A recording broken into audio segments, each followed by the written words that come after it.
नमस्कार CSK news में आप सभी दोस्तों का एक बार फिर से बहुत बहुत स्वागत है। दोस्तों आज हो गया है 24 अप्रैल, जो फटाफट बड़ी खबर निकल के रहे। आपको बता दें कि देश भर में संक्रमितों के आंकड़े के बारे में बताएंगे, लाइव स्टेटस क्या चल रहा है और दुनिया भर में जो आंकड़े निकल के आ रहे हैं वो भी आपको बताएंगे। लेकिन इस बीच आपको बता दें कि मुस्लिम देशों के भारत की तरफ से करारा जवाब दिया गया है। जिस तरीके से खाड़ी देशों में बदनाम करने की कोशिश की जा रही है वो भी आपको बताएंगे। इसी के साथ आपको बता दें कि उत्तर प्रदेश में तबलीगी जमातियों पर लगेगा बैन। जी हाँ, बड़ी खबर निकल के आ रही है, उसके बारे में बताएंगे। और इस बीच वैश्विक महामारी के बीच यूएन ने कहा है कि दुनिया भर में असमानताएं बढ़ रही हैं, मानवाधिकार संकट बढ़ता जा रहा है, ये भी बताएंगे। इस बीच आपको बता दें कि देश भर की 4 एजेंसियों ने भारत के बारे में खतरनाक रिपोर्ट जारी की है। मई मध्य तक देश में 40,000 तक मौत हो सकती है, 5.5 लाख तक का ये आंकड़ा जा सकता है। जी हाँ, 4 बड़े संस्थानों की स्टडीज़ के बारे में जानेंगे आखिर क्या क्या कहा गया है और कौन कौन सी ये स्टडीज़ हैं। फिलहाल चलते हैं अगले बड़ी खबर में जाने, यहाँ पर चीन से लेकर भी एक बड़ी खबर निकल के आ रही है और दुनिया भर के जो लाइव स्टेटस चल रहे हैं वो भी आपको बताएंगे। लेकिन इस बीच ममता बनर्जी गृह मंत्रालय में एक बार फिर से ठन गई है, वो भी बताएंगे आखिर क्यों। और फटाफट राज्य दर राज्य जहाँ खड़े आपको बताएंगे। लेकिन उससे पहले छोटा सा निवेदन, अगर आपने चैनल को अभी तक सब्सक्राइब नहीं किया तो प्लीज़ सब्सक्राइब कर लाल बटन दबाकर चैनल को सब्सक्राइब करो। अगर आप भी मानते हैं कि पीएम मोदी के नेतृत्व में ये देश कोरोना को हराएगा तो इस वीडियो को दिल से लाइक करके अपना समर्थन दर्ज कर। दरअसल पहली बड़ी खबर निकल कर आपको बता दें कि देश भर में संक्रमितों का आंकड़ा हुआ 23,000 को पार। जी हाँ, अब तक 23,029 मामले सामने आ चुके हैं, जबकि 721 लोगों की मौत हो चुकी है। महाराष्ट्र की बात करें तो 778 केसेस का लाए हैं, टोटल 6427 हो चुके हैं। गुजरात की बात करें तो 217 केसेस का लाए हैं, टोटल 2624 हो चुके हैं। दिल्ली में कल 128 मामले सामने आए, टोटल 2376 हो चुके हैं। राजस्थान में भी 76 मामले कल आए हैं, टोटल 1964 हो चुके हैं। मध्य प्रदेश में भी कल 100 मामले सामने आए, टोटल 1687 हो चुके हैं। तमिलनाडु में कल 54 मामले सामने आए, टोटल 1683 हो चुके हैं। उत्तर प्रदेश की बात करें तो कल 61 मामले सामने आए हैं, टोटल 1510 हो चुके हैं। तेलंगाना में कल 27 मामले सामने आए हैं, टोटल 970 हो चुके हैं। आंध्र प्रदेश में कल 80 मामले सामने आए, टोटल 893 हो चुके हैं। पश्चिम बंगाल में कल 33 मामले सामने आए हैं, टोटल 456 मामले हो चुके हैं। केरला में कल 10 मामले सामने आए हैं, टोटल 447 मामले हो चुके हैं। कर्नाटका में कल 18 मामले सामने आए, टोटल 445 हो चुके हैं। जम्मू एंड कश्मीर में कल 27 मामले सामने आए, टोटल 434 हो चुके हैं। पंजाब में कल 5 मामले सामने आए, टोटल 283 हो चुके हैं। हरियाणा में कल 6 मामले सामने आए, टोटल 270 हो चुके हैं। बिहार में कल 17 मामले सामने आए, टोटल 160 हो चुके हैं। ओडिशा में कल 6 मामले सामने आए, टोटल 90 हो चुके हैं। झारखंड में कल 7 मामले सामने आए, टोटल 53 हो चुके हैं। उत्तराखंड में भी कल 1 मामले सामने आए, टोटल 47 हो चुके हैं। हिमाचल प्रदेश में कल 1 मामले सामने आए, टोटल 40 हो चुके हैं।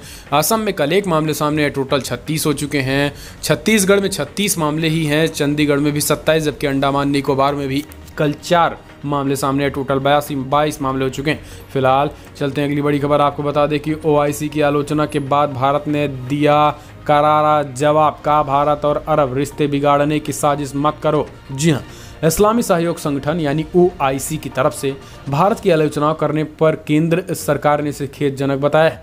दरअसल कोरोना वायरस के निजात पाने में भारत में मुसलमानों के कथित उत्पीड़न को लेकर खाड़ी देशों में आलोचनाएं की जा रही, जिस पर सरकारी सूत्रों का कहना है कि भारत अरब संबंधों को नुकसान पहुंचाने के लिए ये जानबूझकर एक कुंठित पाकिस्तान द्वारा प्रयास किया जा रहा है। भारत की ओर से एक सरकारी सूत्रों से कहा गया है कि OIC को कोरोना वायरस महामारी के खिलाफ वैश्विक लड़ाई को सांप्रदायिक रंग देने का प्रयास नहीं करना चाहिए।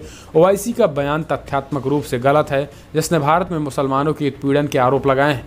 हम OIC यानी इस्लामिक सहयोग संगठन से स्पष्ट करना चाहते हैं कि भारत में किसी भी तरीके से किसी का भी उत्पीड़न नहीं। विदेश मंत्रालय ने स्पष्ट तरीके से कहा है कि किसी भी तरीके से असंगठित क्षेत्रों द्वारा जानकारी जुटाने के बाद इस तरीके की OIC को भारत पर किसी भी तरीके से आरोप नहीं मढ़ना चाहिए, पहले इसकी सच्चाई जाननी चाहिए। आपको बता दें कि इससे पहले मुख्तार अब्बास नकवी ने OIC को करारा जवाब दिया था, लेकिन आधिकारिक रूप से इसका कोई बयान नहीं आया था, जिसके बाद भारत सरकार ने कल आधिकारिक रूप से OIC से इस तरीके से भ्रामक खबरें न प्रचारित करने की बात कही है। इस दरअसल आपको बता दें कि ओआईसी यानी इस्लामिक सहयोग संगठन अल्पसंख्यक मुस्लिम समुदाय के अधिकारियों की रक्षा की बात की थी। उन्होंने कहा था कि भारत देश में इस्लामोफोबिया की घटनाएं को रोकने के लिए बड़ा कदम उठाया जाए। भारत में मुसलमानों पर अत्याचार बढ़े हैं और भारत में मुसलमानों को बदनाम करने की कोशिश की जा रही है इस कोरोना वायरस के बीच। दरअसल जो जमाती निकले थे, जमातियों की वजह से जिस तरीके से मीडिया में उनका सच्चाई दिखाई गई, उसके बाद से अब कुछ लोगों को लग रहा है कि मीडिया में उनको बदनाम किया गया, जबकि असलियत ये है कि जमातियों ने जमकर कोरोना देश भर में फैलाया है और इसी की वजह से आज ओआईसी ने भी ये कहना पड़ा। दरअसल ओआईसी के पीछे आपको बता दें कि पाकिस्तान का हाथ है। पाकिस्तान ओआईसी में काफ़ी ज़्यादा इस पर प्रभुत्व रखता है और मुस्लिम संगठनों की बात करें तो तुर्की वगैरह देश भारत से पहले से ही चिढ़ते आ रहे हैं। यही कारण है कि इस तरीके का बयान जारी किए गए ताकि सऊदी अरब से जो भारत के अच्छे रिश्ते हैं उसको पूरी तरीके से ख़राब किया जा सके। फिलहाल चलते हैं अगली बड़ी खबर लेते हैं, जहां पर उत्तर प्रदेश में लगी तबलीगी जमात पर प्रतिबंध। राज्य अल्पसंख्यक आयोग ने मुख्य सचिव को लिखी चिट्ठी। जी हां, आपको बता दें कि उत्तर प्रदेश में लगातार बढ़ रहे कोरोना संक्रमण के मामले से स्वास्थ्य महकमा परेशान हो चला है। महामारी को रोकने के प्रयास जारी हैं, लेकिन इस सब के बीच प्रशासन के लिए तबलीगी जमाती चुनौती बने हुए। प्रदेश में लगातार जो मामले कोरोना के सामने आ रहे हैं उनमें कई जमात से जुड़े लोग, जो इसको देखते हुए उत्तर प्रदेश राज्य अल्पसंख्यक आयोग ने प्रदेश में तबलीगी जमात को प्रतिबंधित करने की मांग की है।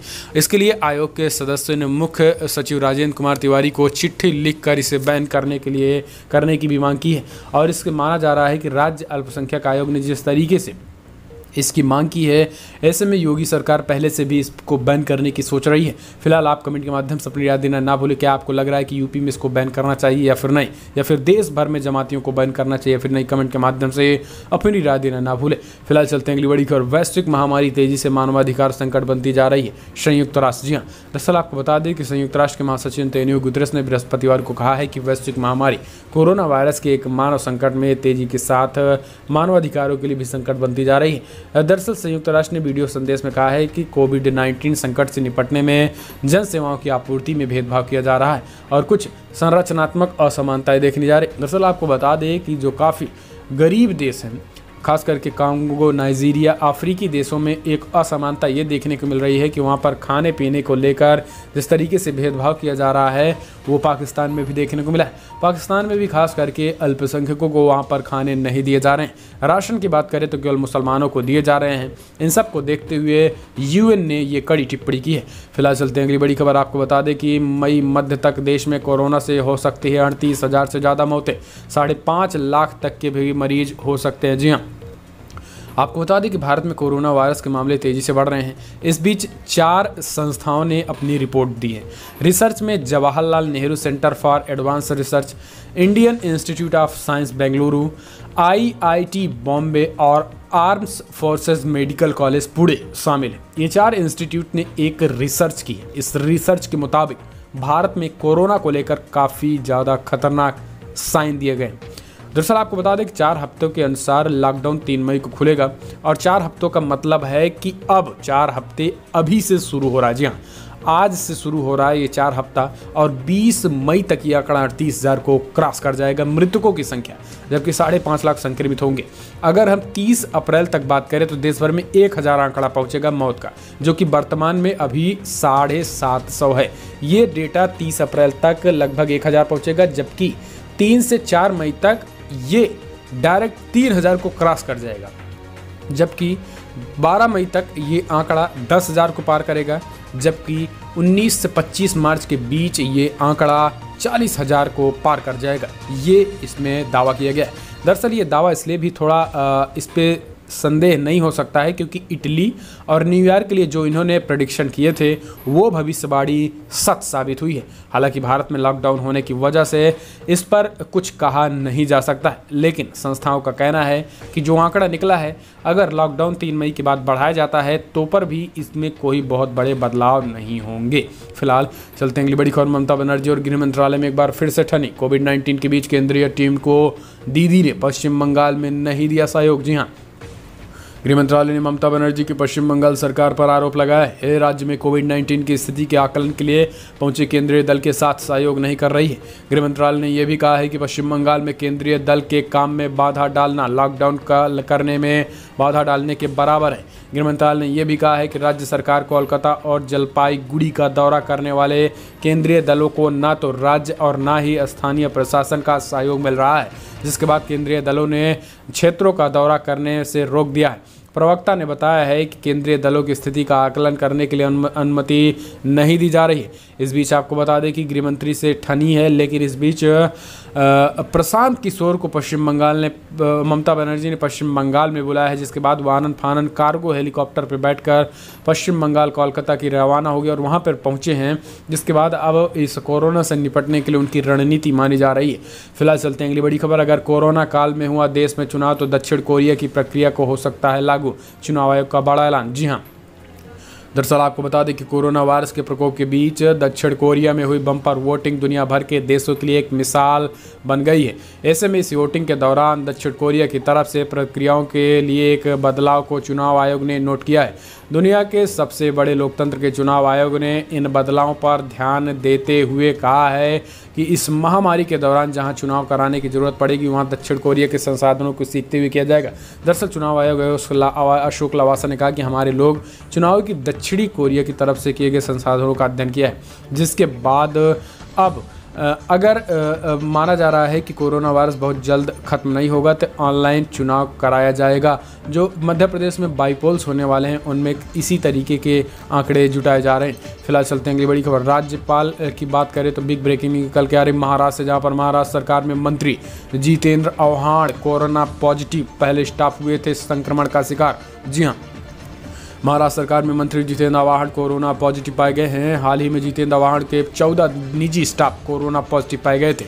इन 14 स्टाफ में 5 पुलिस कांस्टेबल थे जो उनकी सुरक्षा में तैनात थे, जबकि बाकी 9 लोगों में उनके निजी स्टाफ, घर के नौकर और पार्टी के कार्यकर्ता भी शामिल हैं। इसके बाद मंत्री जितेंद्र आव्हाड खुद भी क्वारंटीन हो गए थे। एनसीपी नेता जितेंद्र आव्हाड ने यह जानकारी दी है कि वो ऐसे व्यक्ति के संपर्क में आए थे जो बाद में कोरोना पॉजिटिव निकला था।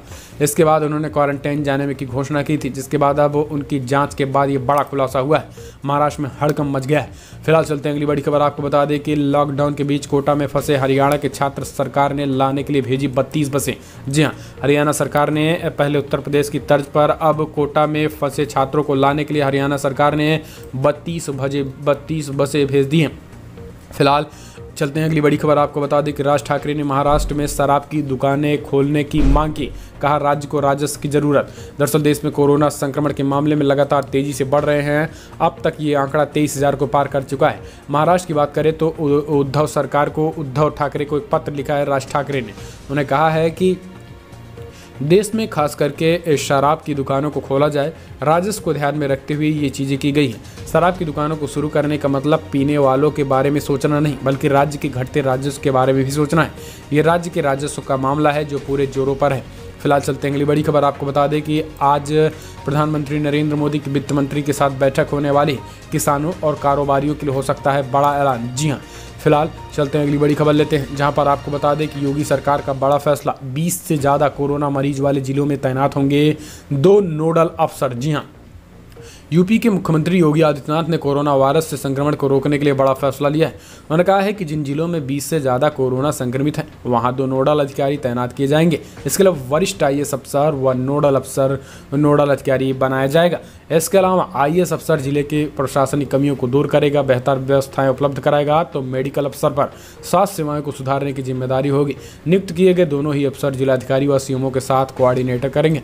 फिलहाल चलते हैं अगली बड़ी खबर। आपको बता दें कि बिग ब्रेकिंग न्यूज़ निकल के आ रही, जहां पर विदेशी नागरिकों को नहीं मिलेगा अमेरिका में प्रवेश, ट्रंप ने लगाया अस्थायी प्रतिबंध। जी हाँ, दरअसल अमेरिकी राष्ट्रपति डोनाल्ड ट्रंप ने अमेरिकी नागरिकों की नौकरियों बचाने के लिए कार्यकारी आदेश हस्ताक्षर कर दिए। आपको हम पूरा समझा देते हैं। दरअसल इस रिपोर्ट में दावा किया गया है कि अब जो भी लोग खास करके नौकरी करने के लिए जाएंगे अमेरिका, पिछले अगले 60 दिनों में उनको वहाँ पर एंट्री नहीं है। यानी अगर आप नौकरी लेने के लिए अमेरिका जाते हैं तो आपको एंट्री नहीं मिलेगी। दूसरी बात यह है कि जो वहाँ पे नौकरी कर रहे हैं, जिनके इस समय जो कार्यरत हैं, उनको किसी भी तरीके की कोई दिक्कत नहीं होगी। लेकिन जो नौकरी के उद्देश्य से जाना चाहते हैं अमेरिका, उनको इजाज़त नहीं मिलेगी, अस्थायी है और ये अभी तक 60 दिनों के लिए है, केवल 60 दिनों तक ऐसा नहीं होगा। तो ये अमेरिका में बड़ा ऐलान किया गया है। फिलहाल दुनिया भर के एक बार आंकड़े समझ लेते हैं। दुनिया भर में कन्फर्म केसेस 26,58,000 को पार कर गए, जबकि 1,84,000 लोगों की मौत हो चुकी है। यूनाइटेड स्टेट की बात करें तो 8,55,000 कन्फर्म केसेज आ चुके हैं, जबकि 48,000 लोगों की मौत हो गई है। स्पेन में 2,13,000 कन्फर्म केसेज आ चुके हैं, जबकि 22,000 लोगों की मौत हो गई है। इटली में 1,87,000 कन्फर्म केसेज हो चुके हैं, जबकि 25,000 लोगों की मौत हो गई है। जर्मनी में 1,51,000 कन्फर्म केसेज हो चुके हैं, जबकि 53 लोगों की मौत हो गई है। यूनाइटेड किंगडम यानी ब्रिटेन में 1,38,000 कन्फर्म केसेज हो चुके हैं, जबकि 18,000 लोगों की मौत हो चुकी है। फ्रांस में 1,19,000 कन्फर्म केसेज हो चुके हैं, जबकि 21 से 22,000 लोगों की मौत हो चुकी है। तो ये है आंकड़ा दुनिया भर का। फिलहाल चलते हैं अगली बड़ी खबर लेते हैं, जहां पर आपको बता दें कि बिग ब्रेकिंग न्यूज़ निकल के आ रही है, जहां पर आपको बता दें कि सीएम योगी आदित्यनाथ ने किया बड़ा ऐलान। और बड़े ऐलान में जो यहां पर प्रवासी रह रहे हैं, खास करके दूसरे राज्यों को, उनको दूसरे राज्यों में भेज सकते हैं। जी हाँ, आपको बता दें कि सीएम योगी आदित्यनाथ ने ऐलान किया है कि दूसरे राज्यों से बात चल रही है, जो यूपी में फंसे हैं उनको उनके राज्य तक पहुँचाया जाएगा और ये योगी सरकार व्यवस्था करेगी। फिलहाल बड़ी खबर में इतना ही, लेकिन अगर आपको वीडियो पसंद आए तो लाइक करें, शेयर करें, कमेंट के माध्यम से अपनी राय देना ना भूलें। फिलहाल इस वीडियो में इतना ही। जय हिंद, वंदे मातरम।